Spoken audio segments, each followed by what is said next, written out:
Hidup ini adalah kesempatan. Hidup ini untuk melayani Tuhan. Jangan sia-siakan waktu. Manasye berumur 12 tahun pada waktu ia menjadi raja, dan 55 tahun lamanya ia memerintah di Yerusalem. Nama ibunya ialah Hefzibah. Ia melakukan apa yang jahat di mata Tuhan, sesuai dengan perbuatan keji bangsa-bangsa yang telah dihalau Tuhan dari depan orang Israel. Ia mendirikan kembali bukit-bukit pengorbanan yang telah dimusnahkan oleh Hizkia ayahnya. Ia membangun mesbah-mesbah untuk Baal, membuat patung Asyera seperti yang dilakukan Ahab, raja Israel, dan sujud menyembah kepada segenap tentara langit dan beribadah kepadanya. Ia mendirikan mesbah-mesbah di rumah Tuhan, walaupun sehubungan dengan rumah itu, Tuhan telah berfirman, "Di Yerusalem, aku akan menaruh namaku." Dan ia mendirikan juga mesbah-mesbah bagi segenap tentara langit di kedua pelataran rumah Tuhan. Bahkan, ia mempersembahkan anaknya sebagai korban dalam api, melakukan ramal dan telaah, dan menghubungi para pemanggil arwah dan para pemanggil roh peramal. Ia melakukan banyak yang jahat di mata Tuhan, sehingga ia menimbulkan sakit hatinya. Ia menaruh juga patung Asyera yang telah dibuatnya dalam rumah, walaupun sehubungan dengan rumah itu, Tuhan telah berfirman kepada Daud dan kepada Salomo anaknya, "Dalam rumah ini dan di Yerusalem, yang telah kupilih dari antara segala suku Israel, aku akan menaruh namaku untuk selama-lamanya. Aku tidak akan membiarkan bangsa Israel lagi dibawa keluar dari tanah yang telah kuberikan kepada nenek moyang mereka, asal saja mereka tetap berbuat tepat seperti yang telah kuperintahkan kepada mereka, dan tepat menurut hukum yang telah diperintahkan kepada mereka oleh hambaku Musa." Tetapi mereka tidak mau mendengarkan, dan Manasye menyesatkan mereka, sehingga mereka melakukan yang jahat lebih daripada bangsa-bangsa yang telah dipunahkan Tuhan dari hadapan orang Israel. Kemudian berfirmanlah Tuhan dengan perantaraan para hambanya, yakni para nabi, "Oleh karena Manasye, Raja Yehuda, telah melakukan kekejian-kekejian ini, berbuat jahat lebih daripada segala yang telah dilakukan oleh orang Amori yang mendahului dia, dan dengan berhala-berhalanya, ia telah mengakibatkan orang Yehuda berdosa pula. Sebab itu beginilah firman Tuhan Allah Israel, sesungguhnya aku akan mendatangkan malapetaka atas Yerusalem dan Yehuda, sehingga setiap orang yang mendengarnya akan bising kedua telinganya. Dan aku akan merentangkan atas Yerusalem tali pengukur sama seperti atas Samaria, dan tali unting-unting sama seperti atas keluarga Ahab.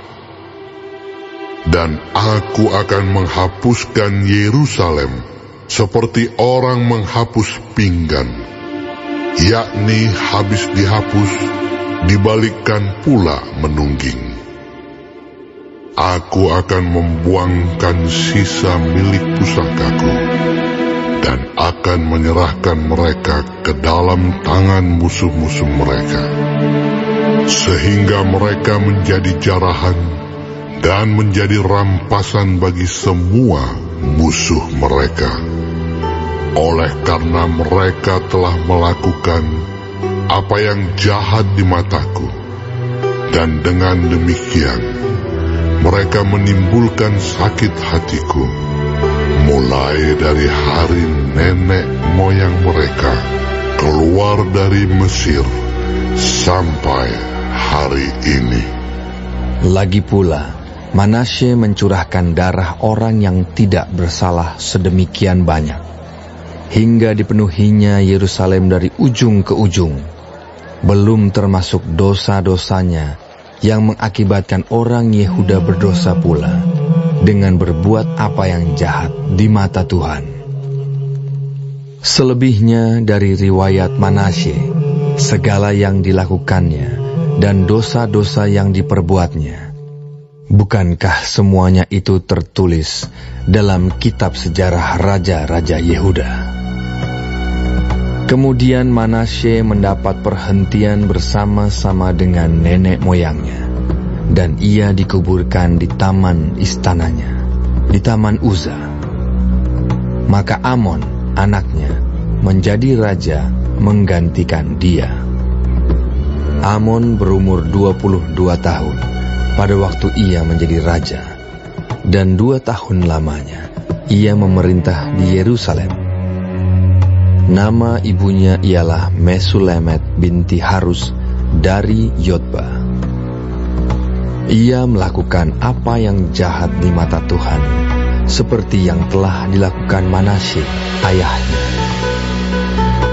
Ia hidup sama seperti ayahnya dahulu, sambil beribadah kepada berhala-berhala yang disembah oleh ayahnya dan sujud menyembah kepada mereka. Ia meninggalkan Tuhan, Allah nenek moyangnya, dan tidak hidup menurut kehendak Tuhan. Dan pegawai-pegawai Amon mengadakan persepakatan melawan dia dan membunuh raja di istananya.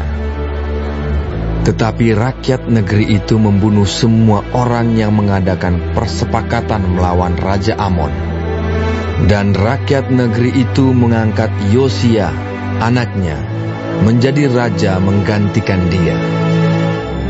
Selebihnya dari riwayat Amon, apa yang dilakukannya, bukankah semuanya itu tertulis dalam kitab sejarah raja-raja Yehuda? Kemudian ia dikuburkan dalam kuburnya di taman Uza. Maka Yosia anaknya menjadi raja menggantikan dia.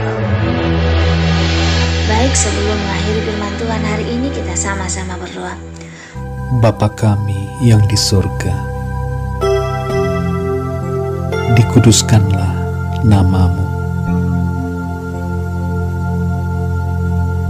Datanglah kerajaan-Mu.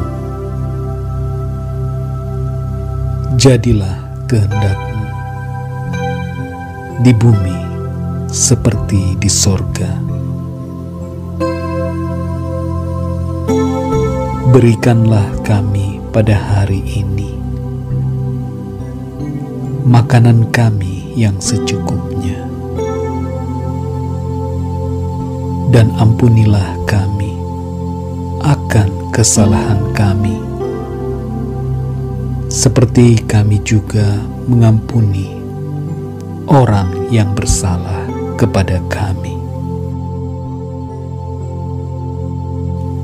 Dan janganlah membawa kami ke dalam pencobaan,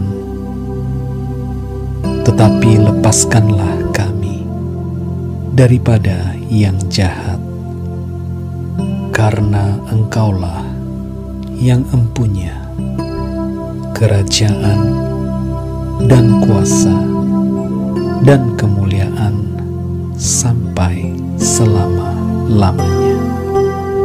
Amin. Terima kasih pemirsa telah mendengarkan firman Tuhan hari ini. Sampai ketemu besok hari. Terima kasih, Tuhan